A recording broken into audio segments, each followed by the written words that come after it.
Le débat africain, Alain Foucault. Quelle place doit occuper la religion dans la sphère publique malienne? Comment se définit, se matérialise la laïcité dans un pays où la population à plus de 90% pratique la religion musulmane? Quel rôle doit jouer la religion? Bonjour et bienvenue à tous ceux qui nous rejoignent seulement maintenant dans la seconde partie du débat africain consacrée à la place de la religion dans la République malienne. Plusieurs invités dans ce magazine, ils sont tous en direct de Bamako, la capitale malienne. D'abord, M. Mahmoud Dicko, le président du Haut Conseil islamique qui a fait il y a quelque temps déjà, en pleine crise, le plein du stade de Bamako.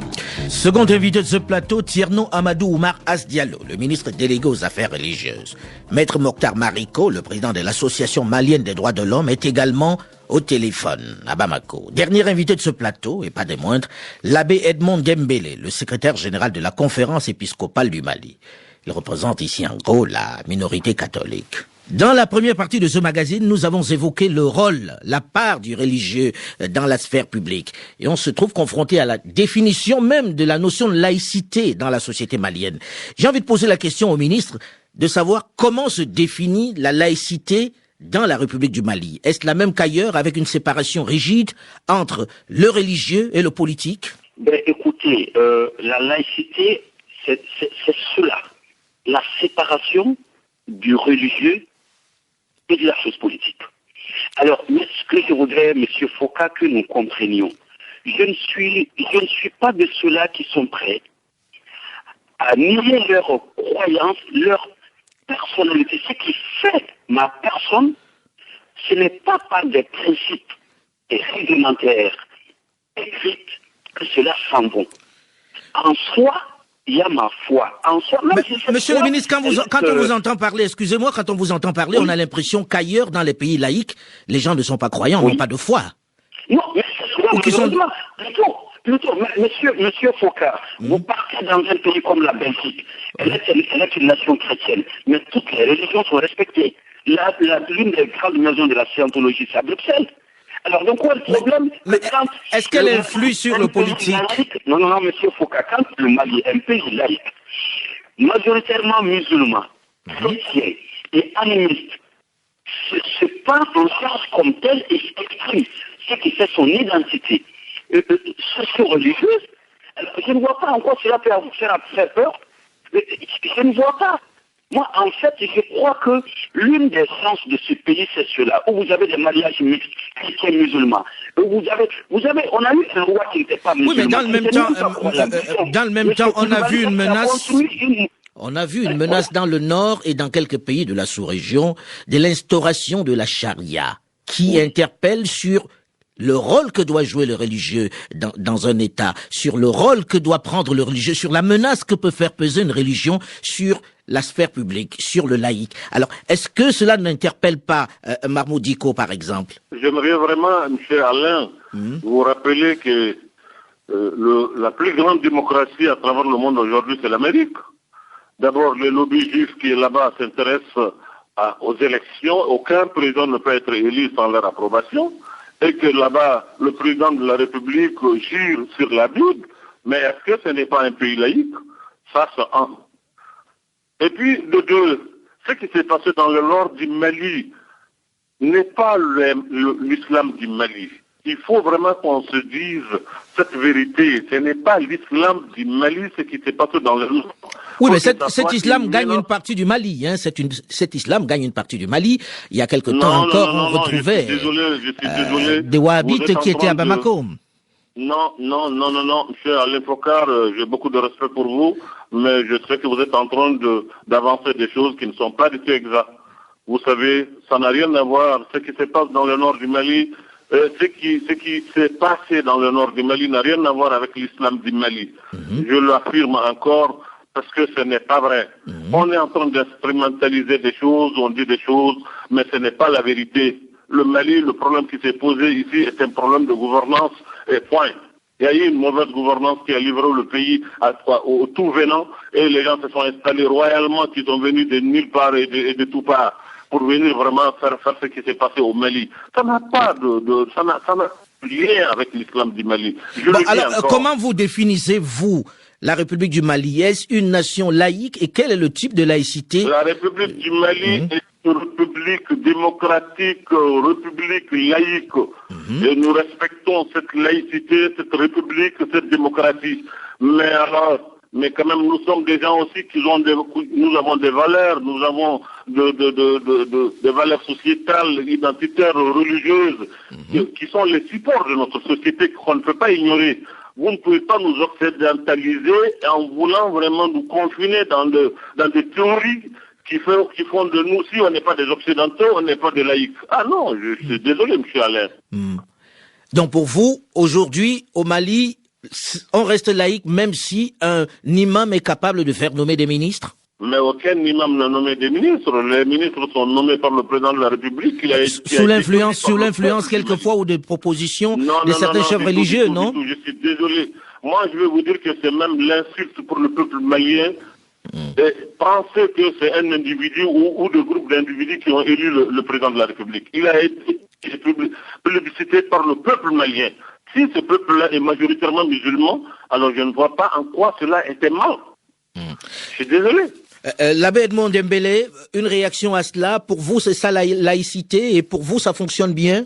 Ma compréhension de la laïcité, c'est ce que vous aviez dit un moment. Je crois que la laïcité, pour moi, c'est la position à équidistance de l'État avec toutes les religions qu'il y a dans le pays. Que les religions soient majoritaires, qu'elles soient minoritaires ou autres, l'État se situe à la même position à l'endroit de toutes les religions. C'est cela ma compréhension de la laïcité. C'est le cas aujourd'hui au Mali? Bon, on ne peut pas dire que ce n'est pas le cas exactement.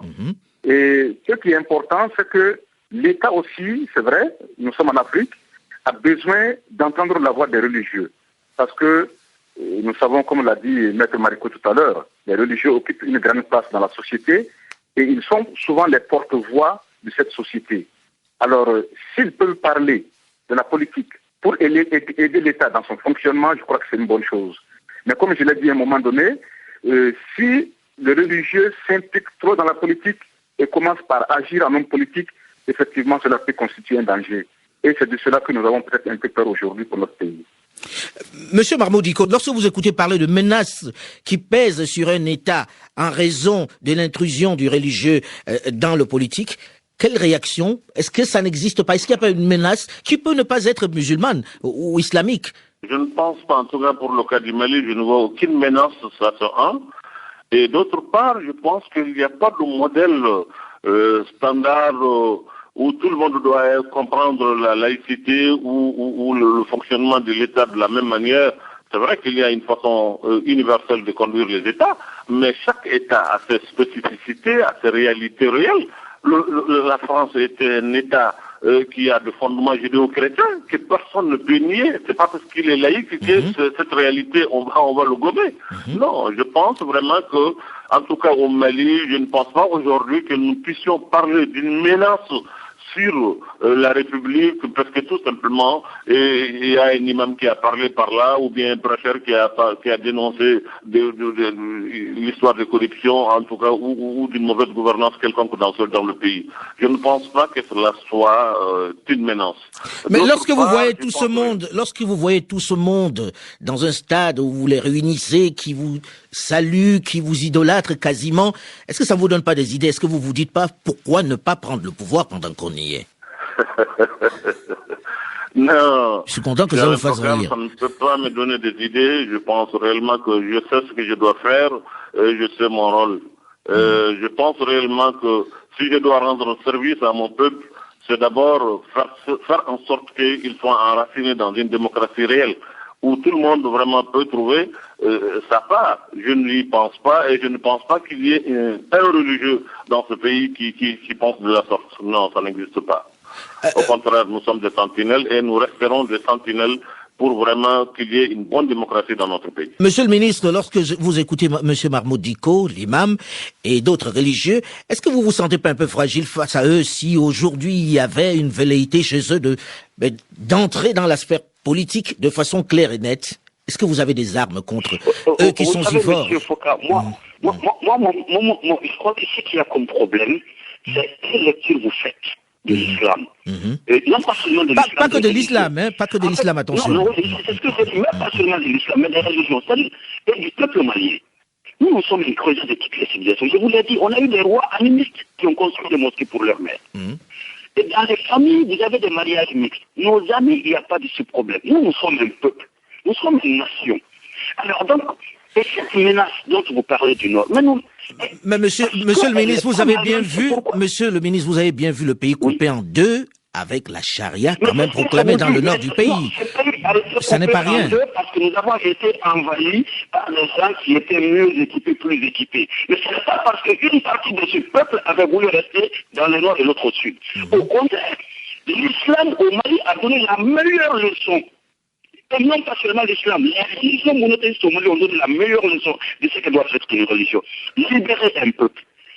Quand la classe politique était désavouée, elle s'est levée, toutes les religions confondues, et on dit non, et surtout les musulmans, à ce qui se passe au nord. Il suffisait seulement qu'ils disent effectivement les musulmans, nous sommes avec eux pour que les pays basculent. Mais ils ont dit non, ce n'est pas cet islam, ce n'est pas l'islam du prophète Mohammed sur lui. Ça c'est important. Et maintenant, par rapport à la menace des religions, il n'y a pas de menace. Il n'y a pas de menace des religieux maliens, qu'ils soient chrétiens, musulmans. L'homme malien tout court veut un changement. Aujourd'hui, l'on ne peut plus bâillonner les esprits comme nous l'étions il y a 1 ou 2 siècles.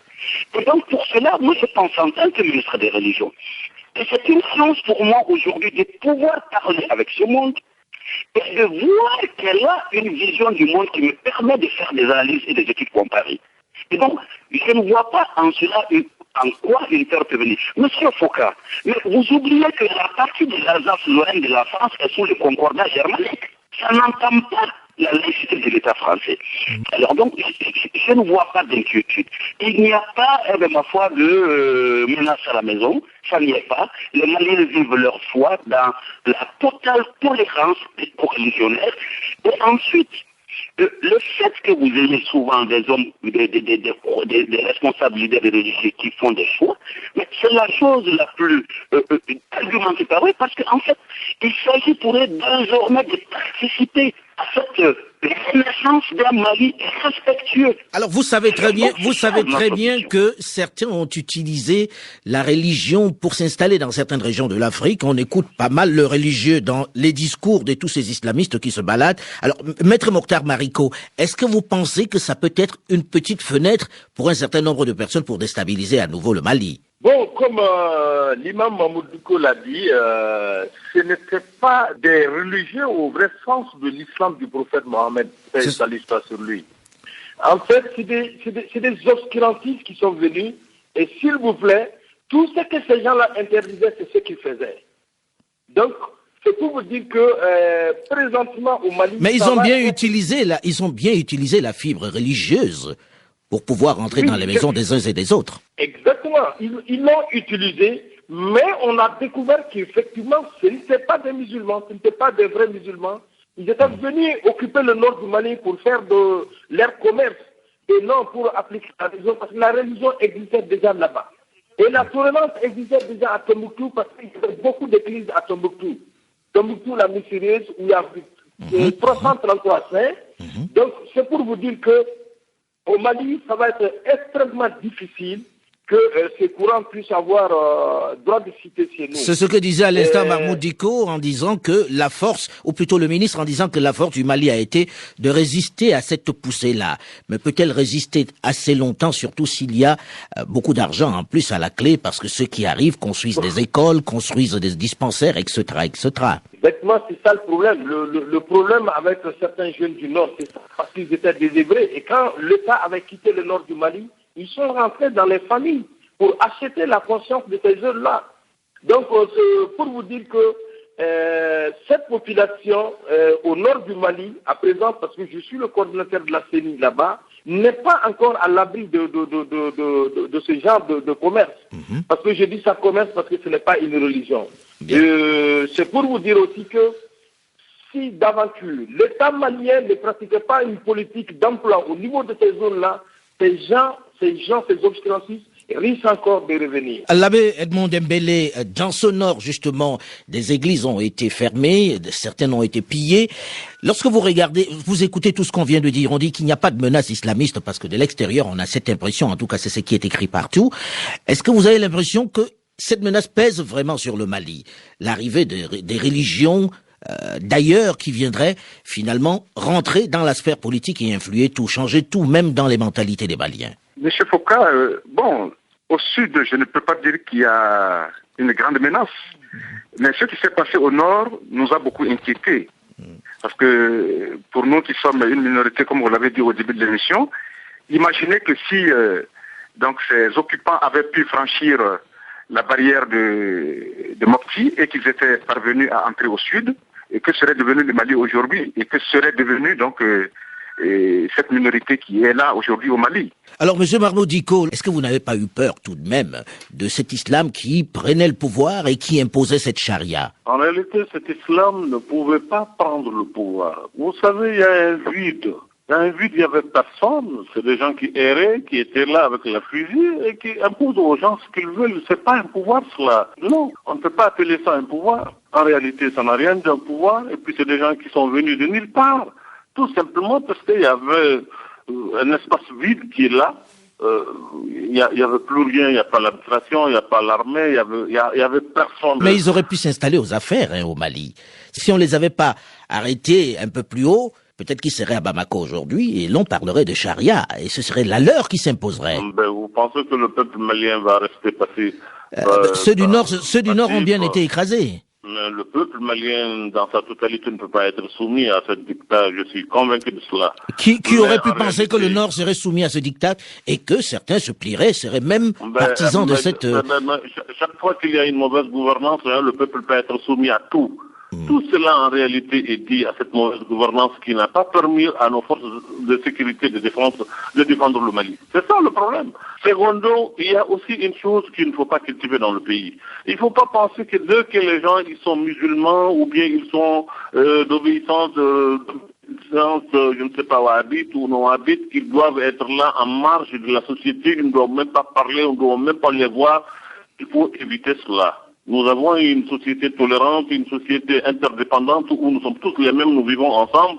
Mais il faut que l'État malien fasse en sorte aussi que ces milliers de diplômés qui viennent des États qui sont allés s'instruire dans les États islamiques, dans d'autres pays arabes et dans tous les pays d'ailleurs, qui sont là aujourd'hui, qui sont des milliers, voire même des millions de diplômés aujourd'hui. Il n'y a pas de perspective, il n'y a pas de l'avenir pour eux.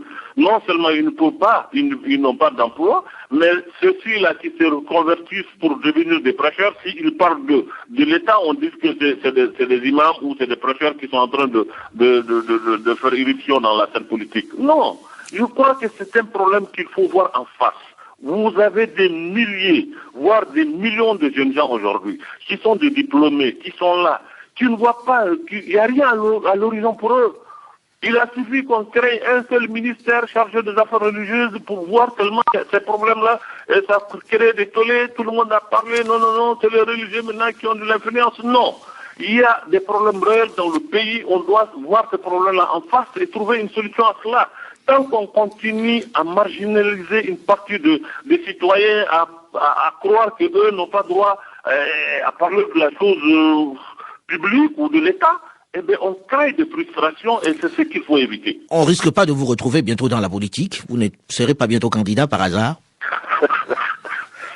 Candidat pour aller être directeur de RFI, sinon pas pour être président du Mali. C'est pas aussi aisé que ça, directeur de RFI, monsieur Dicko. Merci bien.